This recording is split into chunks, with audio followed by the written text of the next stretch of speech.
Thank you for joining us today. I'm thrilled to be here, Peter.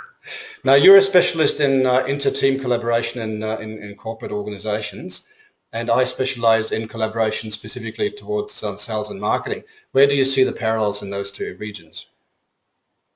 Well, I think I have a considerable background in both sales and marketing, coincidentally, and so from a leadership standpoint, I know how to drive sales performance. I know what motivates top salespeople.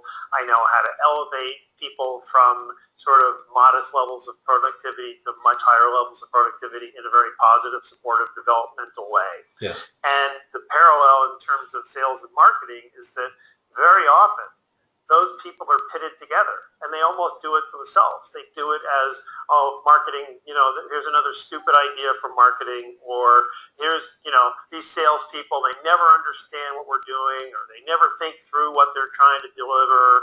And so there's really a lack of cohesiveness where, it's fundamentally stupid to have internal teams competing against each other. Right? There's an old Indian saying, American Indian saying that says, no tree has branches, unwise enough to compete against themselves, right? Why would you do that? Yes. And so I think it really comes down to successful partnering where the sales and marketing people perceive themselves to be one team, that you integrate the salespeople in your planning, you integrate your salespeople in here's what we're seeing from a customer standpoint, and then you pitch them and get their ideas. It's not to say that you can't go forward with what you believe to be best, but when you give your salespeople voice and they feel that they're being heard, the likelihood of them supporting the rollout of any campaign, any efforts,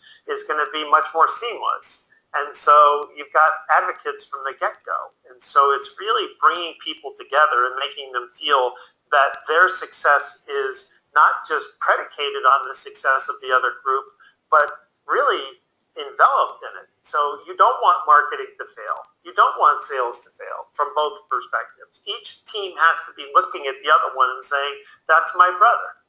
And this is what we miss too often in business, is this internal competition that destroys collaboration and ultimately undermines productivity. And what do you think is the root cause of it? But why do we even have a sales team and a sales department and a marketing department that often sit in different parts of the building and different parts of the country? So traditionally you got marketing and head office clumping together, and you got the salespeople distributed around the countryside. How did we get to this point? Why does this situation even exist? Well, because here's my belief, that in business, we think competition is the way to drive performance. And what we mistake is that we're not competing against, we forget that we're competing against outside entities, outside businesses, right? That's a real competitor. And so we structure our evaluations on how people compete with each other within their very own organization, which is just completely flawed and antiquated, and nevertheless something that's pervasive in business today. And so what you get is people putting up walls. Only in business do we think that we need to be competing against, where the defense goes, their offense, they're no good, they're not scoring it. Why would you do that, right? Yeah, that's right. If you did that, the coach would get you off the team so fast because they need everyone together. Yeah, you mentioned the term team, that just says it all, and as you know, my book's called the OneTEAM method because we want them to work together as one team. And I actually think that having them in separate operational silos, like the marketing silo and the sales silo, and the two shall never meet, is just crazy. It's just asking for failure right from the start. So the term that I support is Smarketing, where sales and marketing actually work together as one team. And from the outside, at least, they're indistinguishable. And in my LinkedIn group, one lady gave me a great line. She said, sales and marketing should be like two ends of the same banana. Exactly. Joined in the middle, but right. They each knowing what their jobs are and doing it together. It's a great image, right? And it's realistic, right? Yeah. I just think it's completely crazy any longer to be thinking that we need to be creating internal competition. It has proved consistently to be a failed strategy. And people end up leaving when they find out that the person sitting next to them is their enemy and they have to compete against them, because we're not wired to do that. We're wired for cooperation as human beings. Well, also, if you're a high-performing individual, you want to work in an organization where you're being supported and you have a great chance at success. When there's, and if you're the high-performing individual, you can choose, do I want to work for an organization where there's finger pointing, or do I want to work for an organization where I'm being supported? And you have that choice, right? And so absolutely, a collaborative environment attracts higher caliber of talent to the organization, and that lifts the entire organization up just by itself. It's an often overlooked fact. This is human nature. Yeah. And this is what we need to foster in organizations. Well, we want to be engaged, and males in particular, we love it when you ask our opinion because it validates us, And as we were talking before, if you engage people, then they become part of the solution, and they stop being part of the problem. And so there's this whole notion of top down and the boss knows best and here's what you're going to do, and if you don't do it, we're going to cut the workforce, whatever it is. It's just crazy, because management by fear and competition is not really as successful as working together in a team and sorting things out. And I love that slogan that play together. That's fantastic.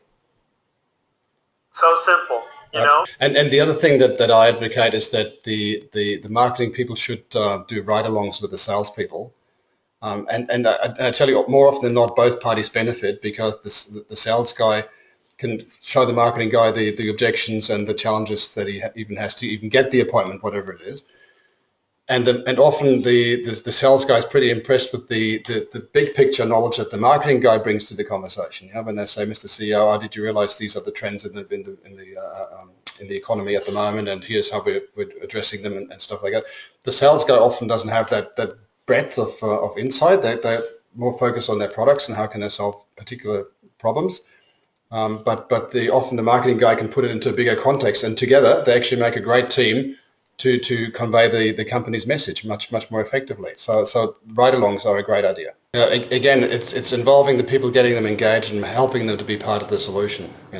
And often what I find, and you probably find the same, Mark, is that the less outspoken people often have the best ideas. They just don't feel empowered to ask, to say, right? They wait to be asked. Nobody ever asks them, so they don't say. But when you give them the opportunity, they actually step up and they say, well, have you ever thought of this? And everybody goes, no. Absolutely. What? You?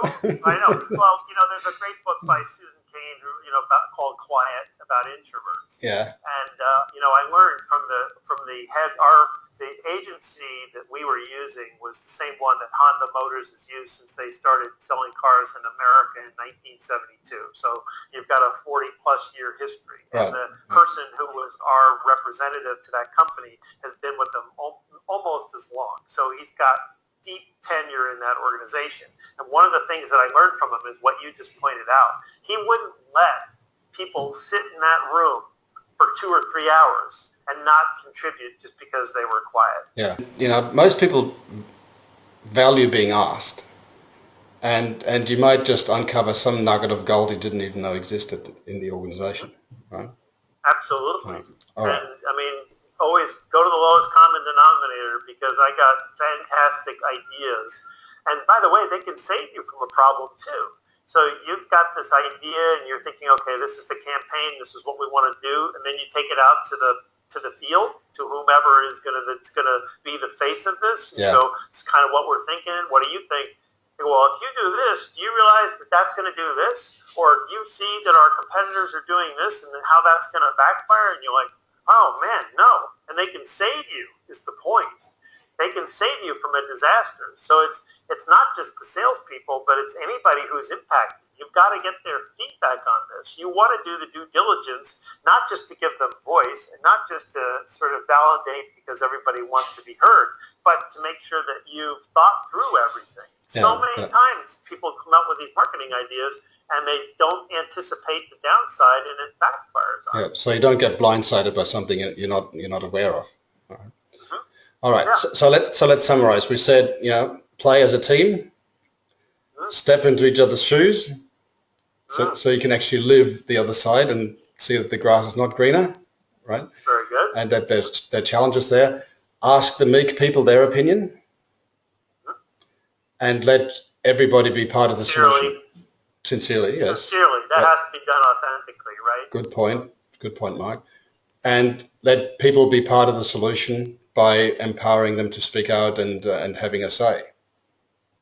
And top-down, encouragement from the CEO for these organizations to collaborate, cooperate, and to see each other as one team, not two. So top-down.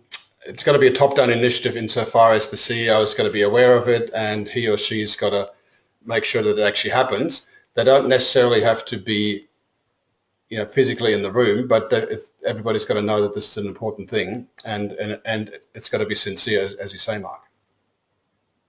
I think, CEOs just communicate to people over and over.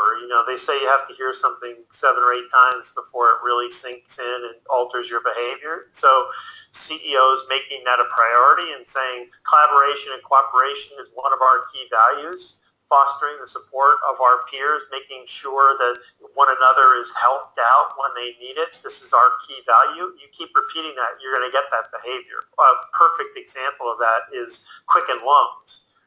They have this, if you have a problem, you're the solver. You're not the, you need to call this, or you pick the problem. You got it. You got the hot potato. You hold the hot potato until it's solved. And so that really fosters a tremendous amount of mutual support because everybody's been there. Everybody's been on that side. So the way to solve it is to go, hey, Peter, I've got your customer over here and I want to help you out. I own it. It's my hot potato, but just tell me what's going on so I can solve it. They don't go, Peter, it's your hot potato. Goodbye.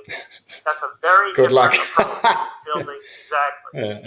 This customer of yours is really upset. And I'm handing him off to you. Goodbye. They don't do that. And so everybody owns the problem. So if you own the problems and you keep seeing the problems, then you're going to say, hey, how do we get this thing solved so I don't keep getting this hot potato? It's a very different mentality, and it works really, really well. Very high-performing company. All right. Well, thank you, Mark. Thanks for your time today and for your contributions. It was fascinating talking with you. This was fabulous. I really enjoyed it. And from United States to Australia, Peter, thank you very much. Thank you, Mark. All the best.